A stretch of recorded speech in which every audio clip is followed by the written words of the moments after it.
Hey guys, Trevor Holt here. It's Sunday. I believe it's the 14th of September 2025. Spring is amongst us, and it's a beautiful, beautiful day today in southeast Queensland as we walk through this beautiful natural environment. Just a reminder, guys, it's really good to get outdoors, experience nature. Go for a walk, get your heart pumping, get your blood flowing through your veins, and connect with nature. It creates positive outcomes in your overall well-being and mental health. So a little bit of an update. Obviously, there's been a lot going on in this fire ant campaign lately with the Truth Tour kicking off. We've done a couple of them. We had a screening of Lynn Sutherland's toxic waters at Redbank last night. It was quite successful. She's done an amazing job with that film, and I encourage everyone to keep an eye out for some other screenings. There's still some screenings around the area that are taking place. Lynn's doing amazing work there. So in relation to the campaign also, I've just published a appeal process to appeal the decision if you've been given a fire ant treatment notice. I got mine via text. I think they're just using the emergency services text calls for that to notify people, because my partner Jodie got a text on that the same text on her phone, and she's never had any dealings with the fire ant eradication program previously. So I'm going to my first mention actually in Ipswich. Normally they were in Gatton, so I think we upset the magistrate there a little bit in Gatton last time, and the duty solicitor trying to appease the peace, I suppose, says that next time we can go to the magistrate court. So what the issue was, generally they wanted to set a date for court. Prosecution said about 2 days or whatever, and I didn't really know how long. There's a lot of witnesses to call and didn't really understand the process that I was going through. So I said I've been talking to some lawyers who say it could be up to 2 weeks by the time we call all the expert witnesses and all the witnesses. I said there was like 30 witnesses on that property on that day, and she called an immediate recess and said she wanted to talk to whichever lawyer I spoke to that said that. So anyway, so we went and had a meeting with the duty solicitor, and he calmed her down a bit after the 15-minute break to calm down, and they've just got it mentioned in the Ipswich court tomorrow, so that will be interesting. So I've got Peter Pham rocking up tomorrow. We've got a bit of a strategy moving forward. We've initiated a barrister to help. This guy's an environmental law expert as well as criminal, so he does some criminal, but generally noted for his environmental work. So that's going to be interesting. So I have my meeting with him on the 23rd next week. So just to get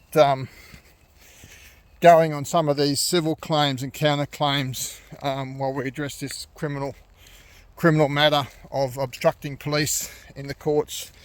I think the strategy is probably going to be maybe to try and get another mention for 2 weeks.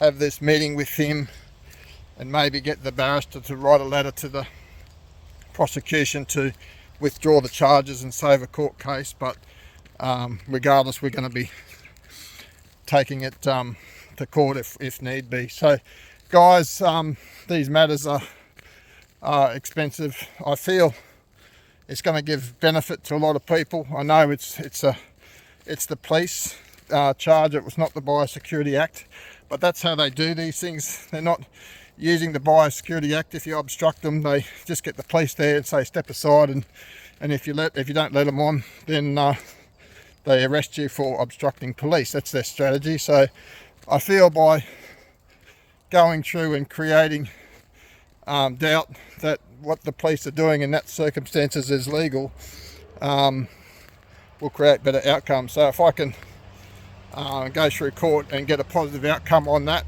then that would be great for everyone. If I can't, then that's okay, because it's just the police matter anyway. It's got nothing to do with biosecurity. So I don't think there's any negative outcomes that can be achieved, because at the worst case scenario, it's $100 fine or maybe $200 fine for obstructing police or whatever. It's nothing major, and possibly no even criminal recording would be done. In my circumstances, I haven't had a history of obstructing police or any criminal record for over 25 years, so had a bit of a problem when I was a teenager, but I think most people have anyway. But so I don't think there's any negative outcomes. The only problem is, I suppose, is just the cost to these barristers, $350 an hour or whatever, and the lawyers.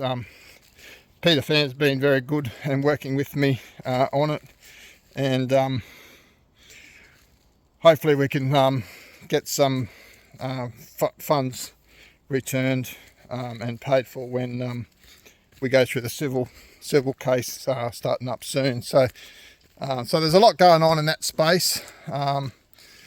Additionally, additional things that are going on in the campaign, that a lot of money being spent on as well, is improvements on that fire ant machine. We're making it a world first dual operation, so dual lance operation. So the theory being, competitive commercial operations create cost-effective, fit-for-purpose and customer-focused solutions, because it's what people want. And if you don't do what people want, you go broke, or you have to change to get your customers. But this government authoritarian approach is top-heavy approach, where we're going to make you do what we want to do. The government's saying that what the government want to do, then you're going to create adverse effects there. But if you work with the community in a community-led solution, then you're going to create better outcomes. So I'm creating some world firsts there with the dual lance operation off that one machine, so that we could double the efficiencies, operational efficiencies on that machine, and making it more accessible with 100 meters of hose on each side, with the ability to do 150 meters if required, put 2 extensions on one side if required. So that can create better outcomes. We're looking at getting some tracks, some escalator type tracks, and hydraulic drives to set up like a dingo type machine, a mini digger type machine, so we can get in behind houses and that, and access problems. So hopefully we can get better access on these sort of things, which costs a fair bit of money as well, but nothing compared to the $1.2 billion that they're blowing at the moment, getting nowhere. But for a single small business operation, these things can be quite challenging to fund, but we're going there. So remember, if you want to help contribute to the campaign, this is a social advocacy project, Australian Advocacy Group.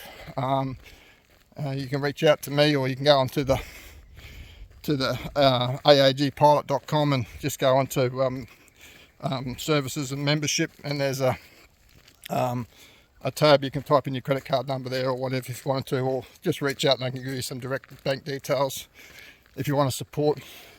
We're doing a lot of new stuff at AAG in the organic space, and registering as organic people that are following the organic standards, AS 6000. So we haven't gone public with what that's all about yet, but there's a lot going on there. Remembering, guys, that the National Fire Ant Eradication Program has finally come out and admitted that they're using GMOs.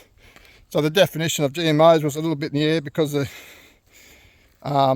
regulators of the genetically modified organisms come out and said they only regulate against live things, something that reproduce, like the corn grit can't grow more corn, so it's not really counted. Under the regulation, but it's still a genetically modified product.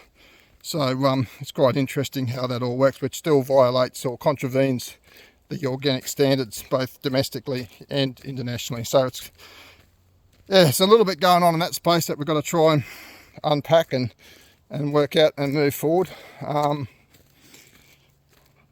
I was looking at some questions. There's a radio thing going on soon, and someone asked me, can we have some questions to present to the members, to us, the National Fire Ant Eradication Program. So one of the questions would be around eradication, I suppose, the feasibility or technical possibility of eradication at the moment. Many experts around the world, including Dr. King, who wrote it in an open letter back in October last year,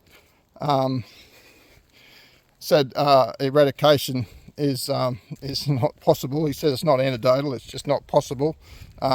There's been a lot of other experts say similar sense. I think I've done a few posts on it on the toxic page, but considering experts are now considering eradication not feasible, how is it justified that officers and decision makers feel it's justified to contravene people's human rights, private property rights and individual choice to toxic chemical exposure under the guise of fire ant eradication when it's simply not possible? So that would be one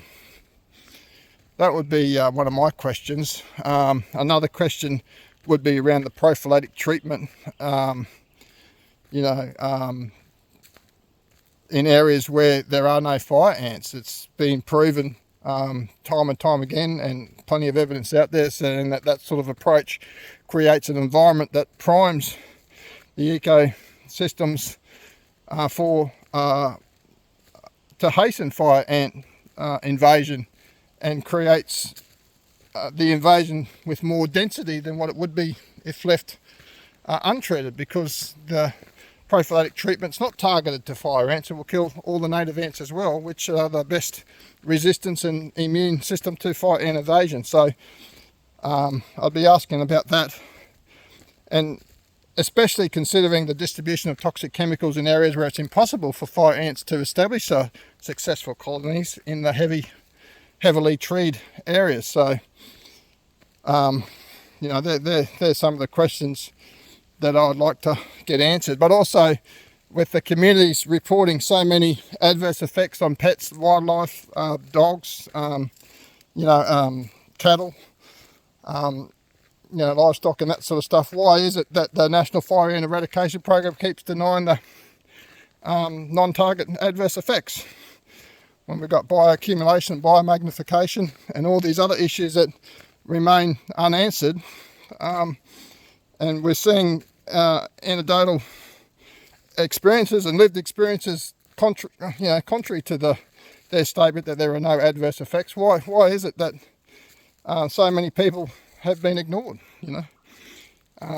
That's another one. But the other big one, I suppose, is also around the PFAS chemicals, fipronil, indoxacarb, bifenthrin,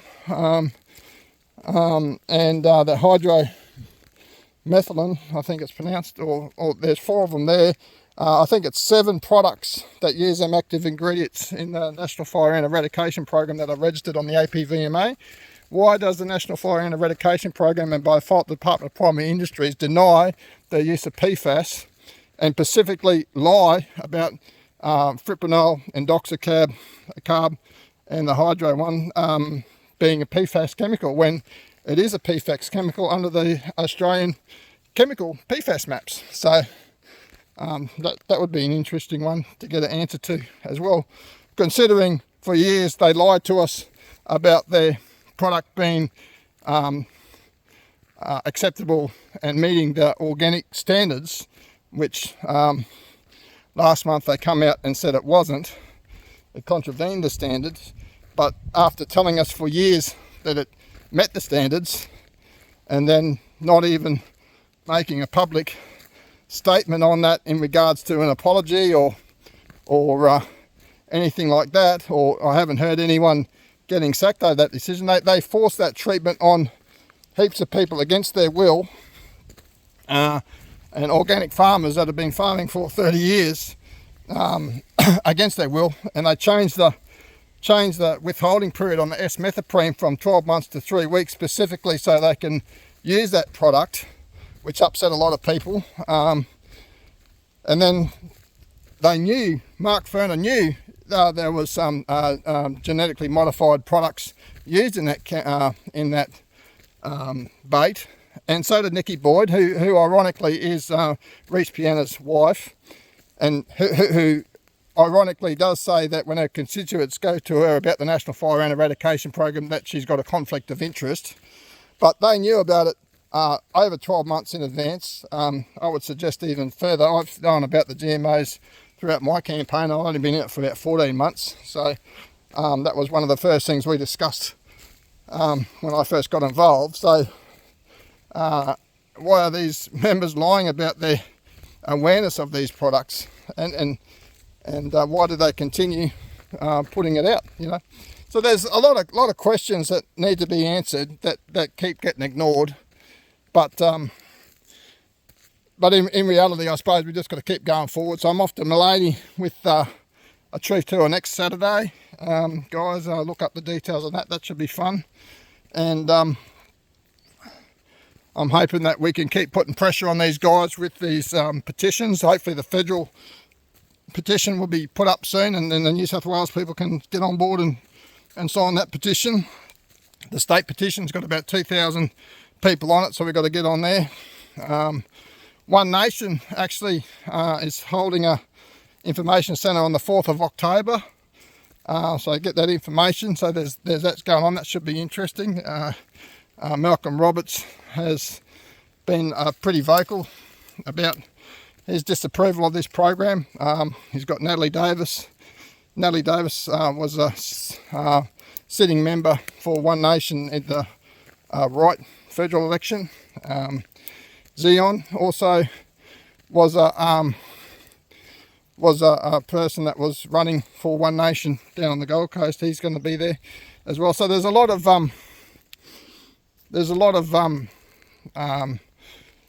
emphasis being put on this National Fire and Eradication Program now. A lot of pressure going on, and we want to keep that pressure because there's a gate review in December, and we want to change it from what they're doing now, this prophylactic treatment, and still chasing the possibility of eradication. We want to move it to an integrated pest management approach that treats actually fire ants and stops this ridiculous forcing entry onto private property against people's will, arresting people as criminals in their own property, as what happened to me, but it's also happened to about 2,000 other people, and using police force to force entry instead of address the crime on the streets to protect and serve. It should be protect and serve community, not the government departments. So I think we've got to try and push police to do more policing about actual crime and stop turning us people trying to make a living into criminals by protecting our own property. So the campaign's going good, and we're moving forward on a lot of issues, guys, but there's a lot going on in the background. I don't make too many announcements about some of these stuff,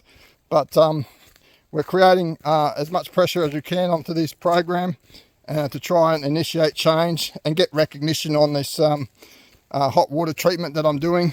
We've had a lot of movement on that as well. So hopefully these people will start coming to their senses, and we can get back to our lives and living our best lives instead of fighting government oppression. So anyway, guys, have a good day, and remember to keep out and look after yourself. keep your social connections going, get out and exercise, and do everything to look after yourself. Remember your circle of influence, control those things that you can control within your control, and let go of those that you can't.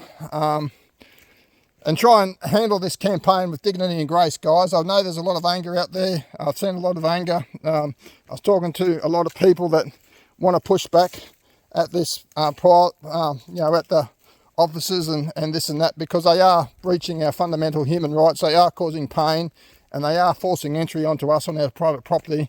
But just make them show the world the monsters they are. We're not monsters. I know they try to label me as a terrorist or whatever, as someone unstable or whatever. But if we just, that's what they want. They want us to be fearful. They want us to be angry. So we've got to just handle this with dignity and grace, guys, and just show them their real colours. Make them show us their real colours, because they're the monsters. They're the ones that are not working for the community, working literally against us. And I feel that kindness, compassion, and joy is going to bring us better outcomes in the future. But and if you're feeling a bit worried or stressed, feel free, guys, to ring up, and I can have a chat and talk to you about any specific issues that you may be having. Thanks, guys. Have a good day. See you. Bye.